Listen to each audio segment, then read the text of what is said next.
Hello అండి అందరికీ. మనం ఎగ్ దోశ అంటే ఎలా వేస్తాం? మామూలుగా కోడిగుడ్డుని పగలగొట్టి వేస్తాం కదా, అలా కాకుండా కోడిగుడ్డును ఉడికించి ఇలాగా దోశ వేయండి, చాలా టేస్టీగా ఉండిద్ది. కోడిగుడ్లు తినని పిల్లలకి ఇలాగ దోశల్లో వేసి చేశారంటే వాళ్ళు కూడా చాలా ఇష్టంగా తింటారు.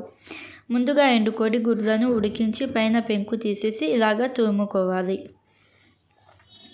ఇలాగ ఎండు కోడిగుడ్లను తురుముకున్న తర్వాత సాల్ట్ 1/2 స్పూన్, అలాగే సాంబార్ రెడ్ చిల్లీ, సాంబార్ కారం అంటాం కదా, సాంబార్ కారం ఉంటే 1 స్పూన్ వేసుకోండి, లేకపోతే రెడ్ చిల్లీ అయినా సరే 1 స్పూన్ వేసుకొని కొత్తిమీరను సన్నగా కట్ చేసుకొని వేసుకొని బాగా కలుపుకోండి.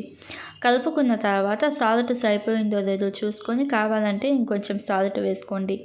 దోశ పెనం అనేది ఇలాగ బాగా హీట్ అయిన తర్వాత దోశ పిండిని ఇలాగ వేసుకోవాలి. వేసుకొని ఆయిల్ అనేది కొంచెం అంచులకి వేసిన తర్వాత మనం రెడీ చేసుకున్న ఈ ఎగ్ మిక్చర్ని ఇలాగ స్ప్రెడ్ చేసుకోండి.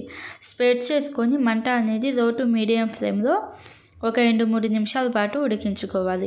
ఈ దోశ మనం ఒకవైపే ఉడికిస్తాం కాబట్టి లో టు మీడియం ఫ్లేమ్లో ఉడికించుకోవాలి. ఇలాగా ఒకవైపు 2-3 నిమిషాల పాటు ఉడికించుకుంటే మనకి దోశ అనేది రెడీ అవుతుంది. టేస్ట్ అయితే చాలా బాగుంటుంది. మనం నార్మల్గా వేసుకునే ఎగ్ దోశ కంటే కూడా ఈ దోశ చాలా బాగుంటుంది. ఒకసారి ఈ దోశ కూడా ట్రై చేసి ఎలా అనిపించిందో కామెంట్ చేయండి. ఇలాంటి మరిన్ని వీడియోస్ కోసం మన ఛానల్ని సబ్స్క్రైబ్ చేసుకోండి. Thank you for watching.